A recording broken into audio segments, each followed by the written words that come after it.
Si tu galères avec tes visuels et que tu te demandes quel format utiliser pour chaque plateforme et comment avoir une charte graphique cohérente et surtout comment créer tes propres modèles sur Canva pour gagner du temps, alors reste bien jusqu'au bout.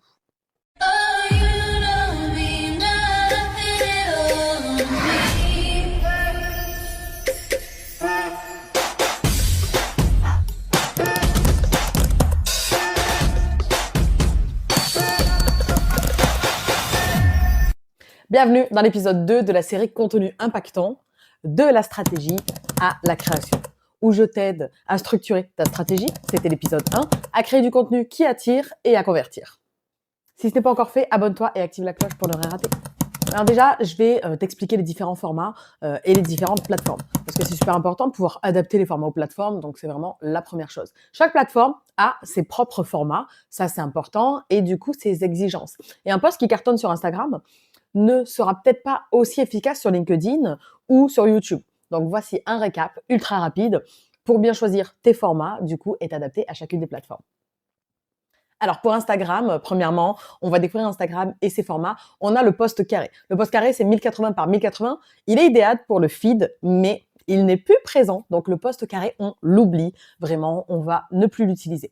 On va avoir maintenant le format allongé, 1080 par 1350. Mais attention, on n'a que un 1020 un 1012, excusez-moi, qui s'affiche sur le feed d'Instagram, donc on le verra dans la création. Pour les stories, c'est pareil, 1080 par 1920, on va avoir un format vertical, immersif, pour pouvoir plonger directement. Facebook et LinkedIn, on va essayer des visuels paysages. 1200 par 628 ou du 1080 par 1350 sur le mobile, ça va pouvoir prendre un maximum de place. Les carousels sur LinkedIn permettent de l'engagement et du storytelling, et c'est pareil, on va utiliser ce format immersif. Pour YouTube et Pinterest, les miniatures sur YouTube, c'est du 1280 par 720. Le but, c'est d'attirer l'attention, donc c'est un format allongé. Et pour les épingles de Pinterest, on a du 1000 par 1500.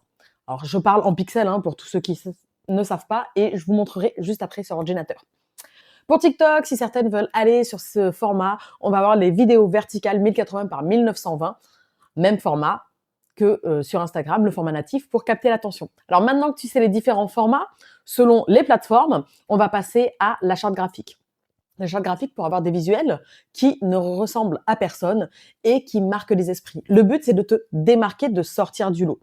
Partie 2, créer sa charte graphique. Dans cette partie 2, on va découvrir comment créer une charte graphique qui te différencie. Donc si tu veux que ton audience te reconnaisse en un coup d'œil, il faut une charte graphique cohérente. Concrètement, ça veut dire quoi? Ça veut dire une palette de couleurs. Tu vas prendre 2 ou 3 couleurs principales, 1 ou 2 couleurs secondaires. En fait, moi, j'ai opté pour le jaune, le bleu, le noir et le blanc qui reflètent mon énergie et mon positionnement. Alors, un outil bonus, colors.co pour trouver une palette harmonieuse. Ensuite, tu vas devoir définir tes typographies, ta police de titre, ta police secondaire pour le texte. Tu vas éviter les polices illisibles ou qui sont trop différentes. Moi, j'utilise par exemple l'Open 100 et je vais utiliser du Rosario pour le texte simple et lisible. Ajouter des éléments graphiques, ça peut être des icônes, des illustrations, des motifs, des emojis, des graphiques qui vont renforcer ton branding. Moi, j'utilise souvent des éléments en 3D parce que je trouve que ça me permet de me faire reconnaître sur mes posts. Et on va garder un visuel cohérent dans nos contenus. Donc, on change pas de style tous les 4 matins. Non, notre audience, en fait, elle doit associer notre contenu à notre identité visuelle. Maintenant qu'on a défini une charte graphique, on va passer à l'action. On va créer nos propres modèles sur Canva pour gagner du temps et pour gagner de l'énergie pour créer facilement. Mais pour ça, on va passer sur l'ordinateur. Donc, je t'amène avec moi sur mon ordi, comme je le fais pour mes stagiaires, et on va partir sur l'étape de création. C'est parti. Hello, bienvenue du coup sur mon PC. Voilà la vue que tu as quand tu travailles avec moi et que tu es stagiaire. Alors je vais partager directement mon écran et on va partir dans le vif du sujet, créer nos designs sur Canva. Donc la première chose à faire évidemment, c'est d'aller créer un nouveau design et on va aller chercher une publication, le format 1080 par 1350 puisque là je vais créer pour Instagram. D'accord? Il faut choisir la plateforme. Donc j'ai rappelé les différents formats juste avant, mais c'est super important.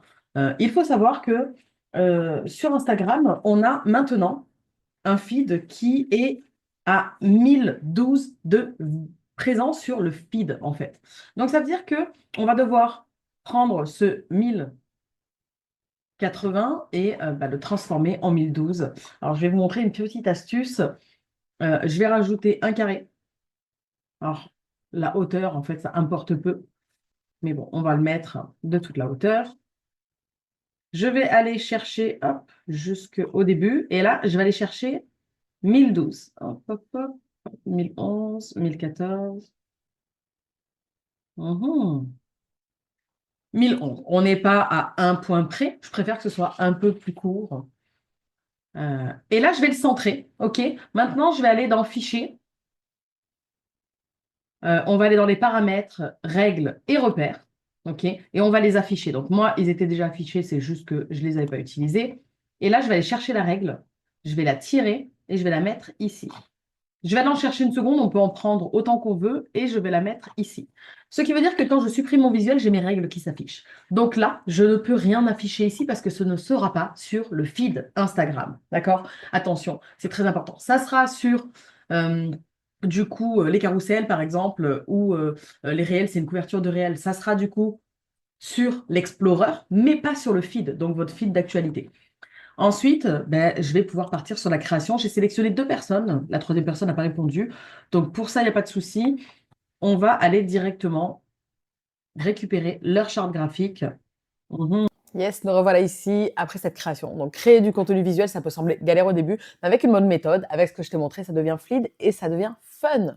Donc, choisis les bons formats selon la plateforme. Tu vas définir ta charte graphique avec une identité forte, ta police d'écriture, et tu vas créer des modèles sur Canva pour poster plus vite. Dis-moi en commentaire quelle est la plus grosse galère que tu rencontres avec tes visuels et je te répondrai avec mes meilleurs conseils. J'en ferai peut-être une vidéo. Dans la prochaine vidéo, on va parler de la rédaction des légendes et de la description pour optimiser l'impact des publications. Alors, abonne-toi, active la cloche pour ne rien manquer et à très vite.